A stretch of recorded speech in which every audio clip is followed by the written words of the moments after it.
Cricket world cup की शुरुआत 1975 में हुई थी। वनडे क्रिकेट तब नया था और क्रिकेटर टेस्ट खेलने के लिए जाने जाते थे। आज जो वनडे 50 ओवर का होता है, तब 60 ओवर का वनडे मैच हुआ करता था। पहले वर्ल्ड कप का पहला मैच भारत और इंग्लैंड के बीच खेला गया और इस मैच में भारत के महान बल्लेबाज सुनील गावस्कर ने जो बैटिंग की, उसे आज भी वनडे क्रिकेट की सबसे विवादास्पद पारी के रूप में ही याद किया जाता है। 7 जून 1975 को यह मैच क्रिकेट के मक्का कहे जाने वाले लॉर्ड्स में खेला गया था। तब गर्मी का मौसम चल रहा था और पहले खेलते हुए इंग्लैंड ने 60 ओवरों में 4 विकेट पर 334 रनों का बड़ा स्कोर खड़ा किया। यह उस समय का सबसे बड़ा स्कोर माना जाता था वनडे क्रिकेट में। इंग्लैंड की पारी में डेनिस एमिस ने 137 की शतकीय पारी और कीथ फ्लेचर ने 68 रनों की अर्धशतकीय पारी खेली थी। इसके बाद क्रिस पोल्ड ने केवल 30 गेंदों में शानदार 50 जड़ा। टूर्नामेंट में तब 8 टीमें थीं, जिन्हें 2 ग्रुप में रखा गया था, यानी एक हार अगले दौर की संभावनाओं को क्षीण कर देती थी। ये तो सभी मानकर चल रहे थे कि भारत पहला मैच हार चुका है, लेकिन तब टूर्नामेंट का फॉर्मेट ये था कि अगले दौर यानी सेमीफाइनल में जाने के लिए अगर किसी 2 टीमों के अंक बराबर रहेंगे तो जिस टीम का नेट रन रेट अच्छा होगा वो आगे जाएगी। यानी भारत को हार के बावजूद अधिक से अधिक रन बनाने की कोशिश करनी होगी। पारी की शुरुआत करने वाले सुनील गावस्कर तो उस दिन बस अपनी ही धुन में थे। वे वनडे को टेस्ट की भांति खेलने लगे। भारतीय दर्शकों में निराशा फैलने लगी। वे लगातार धीमी गति से खेले जा रहे थे और उधर भारतीय दर्शकों की नाराजगी इतनी ज्यादा बढ़ गई कि उनमें से तो कुछ दौड़ते हुए फील्ड पर आ गए और उनके पास चले गए और उस जिस तरह की वो बल्लेबाजी कर रहे थे उसका विरोध किया। उधर पवेलियन में बैठे गावस्कर की टीम के साथी खिलाड़ियों के चेहरे पर भी निराशा साफ दिख रही थी। मजेदार तो यह रहा कि गावस्कर ने इस पारी में 174 बॉल खेली और बगैर आउट हुए 36 रन ही बना सके। उनका स्ट्राइक रेट महज 20.69 का रहा।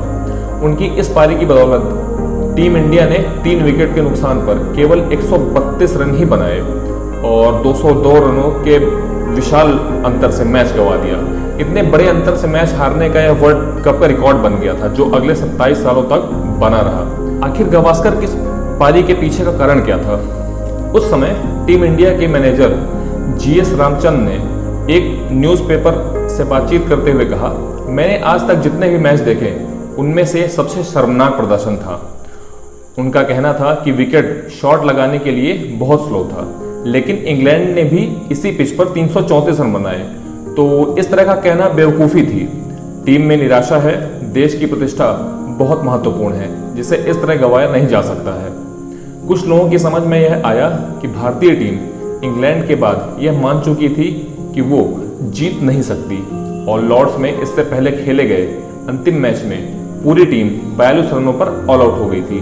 तो संभवतः टीम सस्ते में ऑल आउट होने से बचना चाहती थी। वहीं इस पारी के बाद अफवाहों का बाजार भी बेहद गर्म हो गया कि गावस्कर टीम के चयन से नाखुश थे। वर्ल्ड कप के लिए चयन समिति ने तेज गेंदबाजों की तुलना में स्पिनरों को ज़्यादा मौका दिया और यही गावस्कर की नाराजगी की वजह थी, क्योंकि पिछले इंग्लैंड दौरे में स्पिनर्स बुरी तरह से नाकाम रहे थे। एक और अफवाह यह भी थी कि वो वेंकट राघवन के कप्तान चुने जाने से बेहद नाखुश थे। गावस्कर ने तो उस समय इस पारी के बारे में कुछ भी सार्वजनिक रूप से नहीं कहा, लेकिन कई सालों बाद उन्होंने भी यह माना कि वो उनके जीवन की सबसे घटिया पारी थी। लेकिन साथ ही उन्होंने इसका कारण आउट ऑफ फॉर्म होना बताया था। गावस्कर ने कहा, मैच के दौरान उन्होंने आउट होने की कोशिश भी की थी, लेकिन आउट नहीं हो सके। टीम इंडिया के अन्य साथी खिलाड़ियों ने गावस्कर की इस पारी पर आश्चर्य व्यक्त किया और जब मैच के बाद गावस्कर ड्रेसिंग रूम पहुंचे तो उनके किसी साथी खिलाड़ी ने बात तक नहीं की। वैसे क्या सच में गावस्कर आउट ऑफ फॉर्म थे?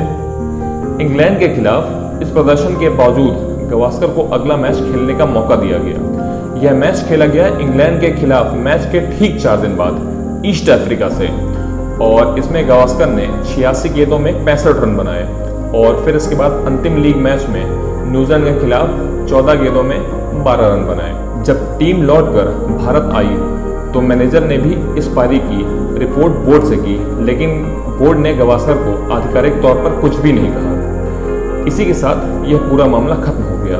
वैसे आपको कैसी लगी ये कहानी, आप मुझे नीचे कमेंट बॉक्स पर लिखकर बता सकते हैं। अगर आपको यह वीडियो अच्छा लगा हो तो इसे एक लाइक कीजिए और अपने दोस्तों के साथ शेयर कीजिए और मेरे चैनल को सब्सक्राइब कीजिए। नमस्कार, मेरा नाम है अमित और आप देख रहे हैं ऑल अबाउट क्रिकेट। धन्यवाद।